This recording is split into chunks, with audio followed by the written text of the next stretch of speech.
पावन पर्व 13 अप्रैल मंगलवार से शुरू हो जाएगा। 9 दिनों तक चलने वाले इस पर्व में माँ दुर्गा के 9 अलग अलग स्वरूपों की आराधना की जाएगी। शास्त्रों में माँ दुर्गा को शक्ति की देवी माना गया है, इसलिए दुर्गा पूजा का यह पर्व शक्ति की उपासना का पर्व भी कहलाता है। माँ दुर्गा का आशीर्वाद पाने के लिए उनके भक्त इन 9 दिनों में व्रत, अखंड ज्योत और माता की चौकी का आयोजन करते हैं। इस बार नवरात्रि की शुरुआत सर्वार्थ सिद्धि और अमृत सिद्धि के शुभ योग में होगी, जो कि माँ को प्रसन्न करने के लिए बेहद शुभ योग है। यदि आप इस शुभ योग में विधि पूर्वक माँ की आराधना और कलश की स्थापना करते हैं तो माँ प्रसन्न होकर आपको सुख समृद्धि का वरदान और आपकी झोली में खुशियां भर देती है।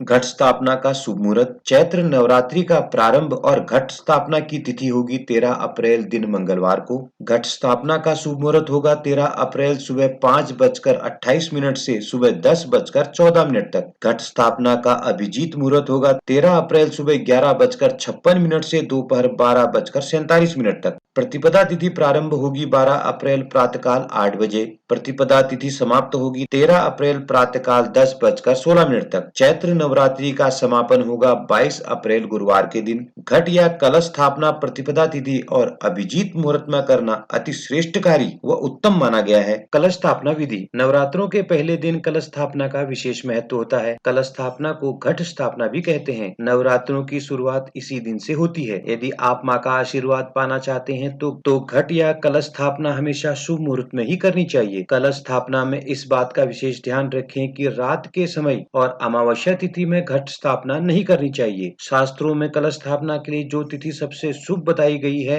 वो है प्रतिपदा तिथि। इसके अलावा कलश स्थापना का शुभ समय अभिजीत मुहूर्त माना गया है। पहले दिन विधि अनुसार घट स्थापना करने के लिए एक दिन पूर्व ही आप पूजा की सभी सामग्री अपनी श्रद्धा अनुसार एकत्रित कर लें। इसके बाद नवरात्रि के पहले दिन स्नान के बाद पूजा स्थल को स्वच्छ कर एक चौकी पर गंगा जल छिड़क कर उसे भी शुद्ध कर लें और उस पर लाल कपड़ा बिछाएं। अब माँ दुर्गा की प्रतिमा इस चौकी पर स्थापित करें। अब कलश स्थापना या घट स्थापना के लिए मिट्टी के पात्र में मिट्टी और रेत डालकर उसमें जौ व 7 तरह के अनाजों के बीज छिड़क लें। अब तांबे का एक लोटा लें और उस पर रोली से स्वास्तिक बना लें और लोटे के ऊपरी भाग में मौली या कलावा बांध दें। अब इस लोटे में गंगा जल मिला जल डालकर इसमें पान, सुपारी, अक्षत, हल्दी की गांठ, रुपया व धूप डालकर अशोक या आम के 5 पत्ते लगा लें। इसके बाद एक नारियल लें और नारियल को एक लाल चुनरी से लपेटकर कलश के ऊपर रख दें। ध्यान रखें कि कलश के ऊपर एक बर्तन में चावल भरकर उसके ऊपर ही नारियल की स्थापना करें। अब व्रत का संकल्प लेकर गणपति माँ दुर्गा का स्मरण कर माँ दुर्गा को लाल वस्त्र, लाल फूल, लाल चुनरी और श्रृंगार की वस्तुएं अर्पित कर धूप दीप जलाएं और विधि पूर्वक 9 दिनों तक माँ भगवती का पूजन, दुर्गा सप्तशती